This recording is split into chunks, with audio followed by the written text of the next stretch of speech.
कई बार बेताल को अपने साथ ले जाने की असफल कोशिश के बावजूद राजा विक्रमादित्य ने हार नहीं मानी थी।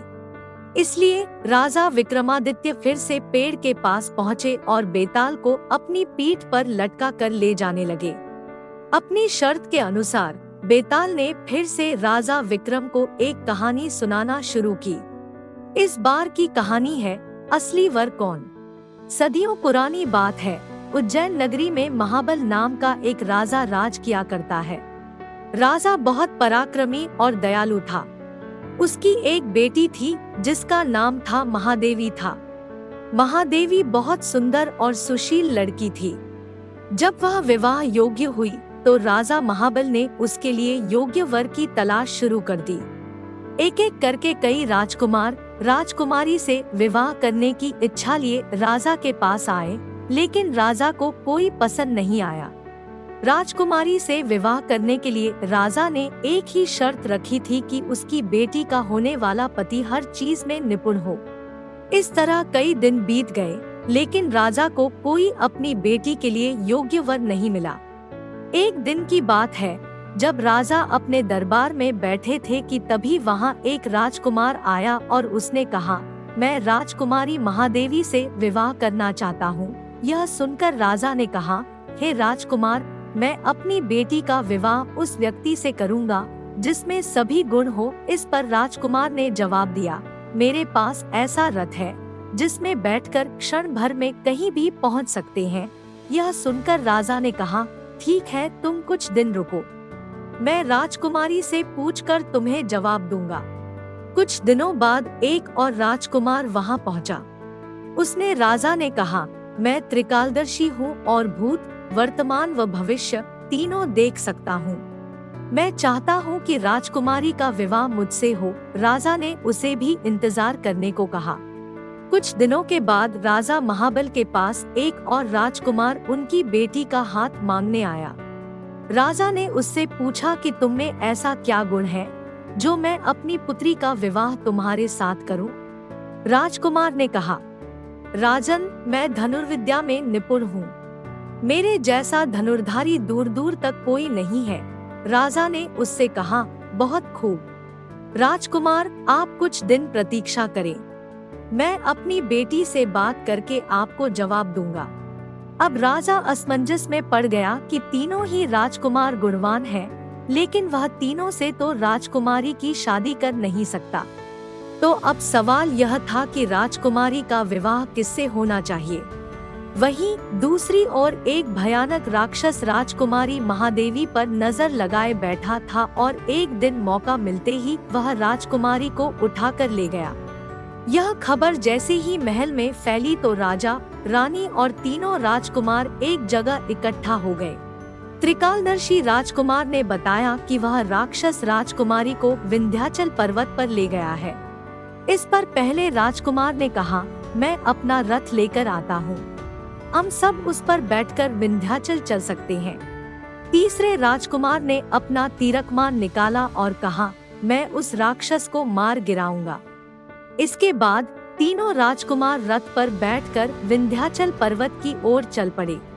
उन्हें जैसे ही वह राक्षस दिखा तो धनुर्धारी राजकुमार ने कुशलता से उसका वध कर दिया और वो राकुमारी को बचाकर फिर से महल ले आए। इस कहानी को सुनाने के बाद बेताल ने राजा विक्रम से कहा, राजन, राजकुमारी को बचाने में तीनों राजकुमारों का योगदान था। तो अब तुम मुझे बताओ कि राजकुमारी का विवाह किससे होना चाहिए? राजन, मैंने सुना है कि तू हमेशा न्याय करता है। जल्दी उत्तर दे, वरना तेरे सिर के टुकड़े टुकड़े कर दूंगा।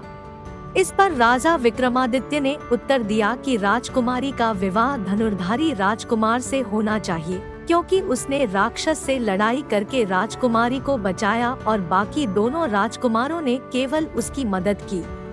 बस फिर क्या था। जैसे ही राजा बोला, बेताल उसकी पीठ से उड़कर फिर से पेड़ पर जा लटका। चलते हैं अब दूसरी कहानी के तरफ, लेकिन अगर आपको ये कहानी पसंद आई होगी तो चैनल को सब्सक्राइब कर देना। कई प्रयासों के बाद राजा विक्रमादित्य ने एक बार फिर बेताल को पकड़ लिया। वह उसे जब योगी के पास ले जाने लगे तो बेताल ने नई कहानी शुरू कर दी। बेताल ने नई कहानी सुनाते हुए कहा, एक समय की बात है, धर्मपुर नाम के नगर में गंधर्वसेन नाम का युवक रहता था। गंधर्वसेन की कदकाठी बहुत आकर्षक थी। यही कारण था कि कई लड़कियां उससे विवाह करना चाहती थी, लेकिन गंधर्वसेन को उनमें से एक भी लड़की पसंद नहीं थी। ब्राह्मण पुत्र गंधर्वसेन जब अपने घोड़े पर सवार होकर नगर में निकलता था तो सारी लड़कियां उसे देखती रह जाती।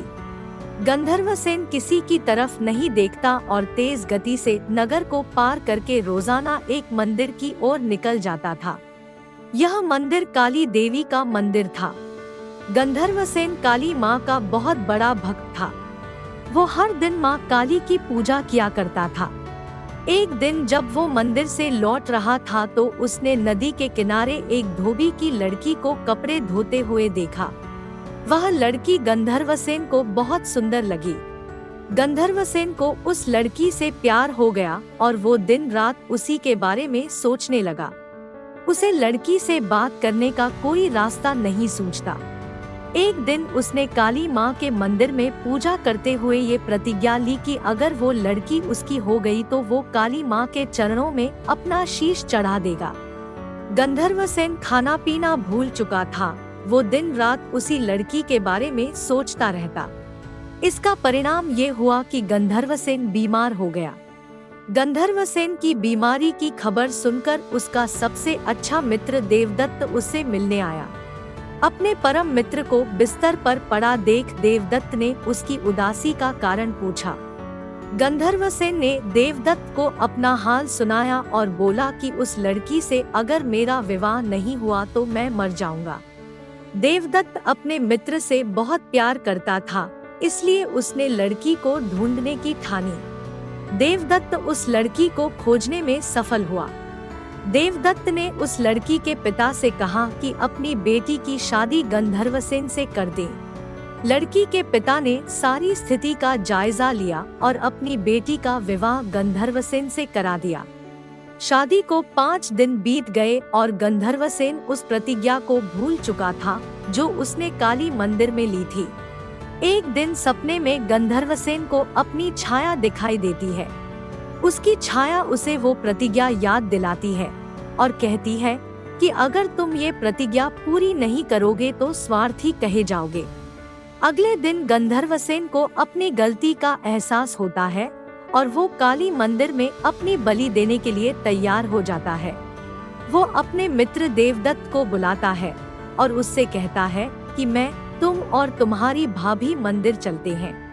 मैं मंदिर में अंदर पूजा करूंगा और तुम बाहर अपनी भाभी का ध्यान रखना। देवदत्त मंदिर चलने को तैयार हो जाता है। दोनों दोस्त उस लड़की के साथ मंदिर पहुंचते हैं। गंधर्वसेन मंदिर के अंदर अपनी प्रतिज्ञा पूरी करने चला जाता है। देवदत्त और गंधर्वसेन की पत्नी बाहर उसकी प्रतीक्षा करते हैं।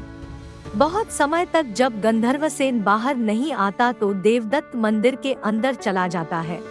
देवदत्त अंदर जाकर देखता है कि गंधर्वसेन ने अपनी तलवार से अपना सिर काटकर काली माँ को बलि चढ़ा दिया है।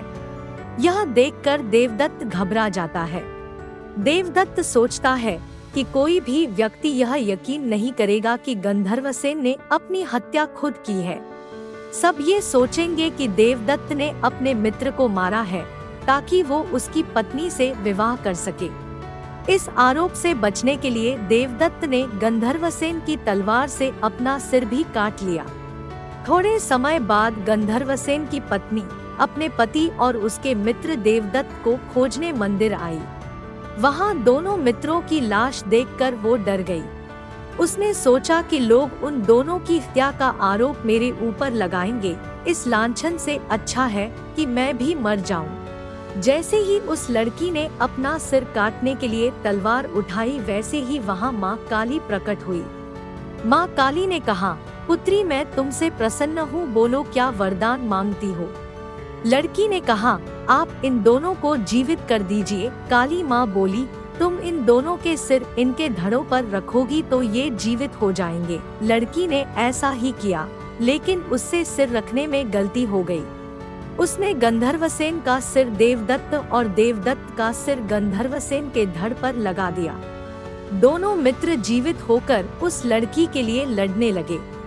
इतनी कहानी सुनाकर बेताल ने विक्रमादित्य से कहा, राजन अब तुम ही बताओ कि उस लड़की का पति कौन है। विक्रमादित्य को जवाब मालूम था। अगर वो चुप रहते तो बेताल उनका सिर धड़ से अलग कर देता। इसलिए विक्रमादित्य बोले, व्यक्ति की पहचान उसके चेहरे से होती है, इसलिए देवदत्त उस लड़की का पति होगा, क्योंकि उसके धड़ पर गंधर्वसेन का मस्तिष्क वाला हिस्सा लगा है। बेताल ने कहा, इस बार भी तुमने सही जवाब दिया है, इसलिए मुझे फिर से उड़ जाना पड़ेगा।